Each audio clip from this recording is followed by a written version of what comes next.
አንድ ጊዜ አሰላ የሚባል ሀገር ስቴዲየም ላይ አገልግዬ ስወርድ በጣም የሚገርም ክብር ነበርና ልክ ስወርድ አንድ ሰው መጣና ለዚህ አንዴ ላናግርህ እንደው 2-3 ደቂቃ ትሰጠኛለህ አለኝ። እሺ አልኩት። በቃ ደክሞኛል፣ ግን ሰውየው ምን እንደፈለገ ስላላወቅኩ ልሰማው ፈለኩና እሺ አልኩት። ወደ ጎኖ ሰዳ አደረገኝና ይገርምሃል እኔ ጌታን ከማወቄ በፊት ከናቴ የተቀበልኩት መንፈስ ስለነበር እፈርድ ነበር አለኝ።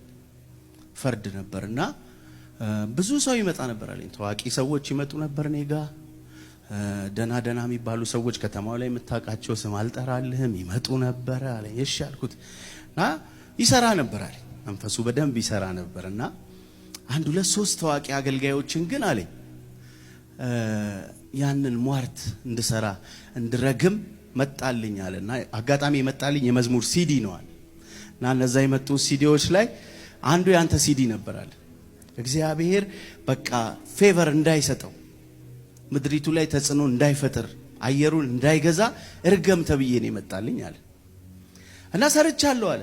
ሰርቻለሁ በሰዓቱ ተከፍሎኝ ስለነበረ ሰርቻለሁ አለ። አይገርማችሁ? የእውነት ምስክር ነው ይሄ። ምናልባት እንግዲህ በቪዲዮ ከወጣ ይሆናል ሰውየው። ሰራው አለ። ደግም ወገማራገውን ሁሉ አድርጌያለሁ አለ። አልሰራልኝም ግን አለ። አይገርማችሁ? አልሰራልኝምና ቆመ እያገለገልክ ታቾኝ እያየው ምን አይነት በቃ ይሄ እውነት ድሮ ገብቶኝ ቢሆን እና የተገረምኩት ባንተ አገልግሎት ሳይሆን አለ እኔ ነፃ መውጣት ይገረመኛል። አሁን ኢየሱስን ካወቅኩ በኋላ ምን አይነት ጨለማ ውስጥ እንደነበርኩ መንፈሳዊ ስለሆነን እኛ ይገባናል አይደል? አለኩ መቼም የለም አትሉ ማለት አለ። ይሞከራል፣ ይሰራል። ለምንድነው ታዲያ እናንተ ላይ ያልሰራው? ደግሜ ልንገራችሁ፣ ኪዳን የሚባል ነገር አለ። ኧረ አሜን ይባላል። አለ ኪዳን የሚባል ነገር አለ።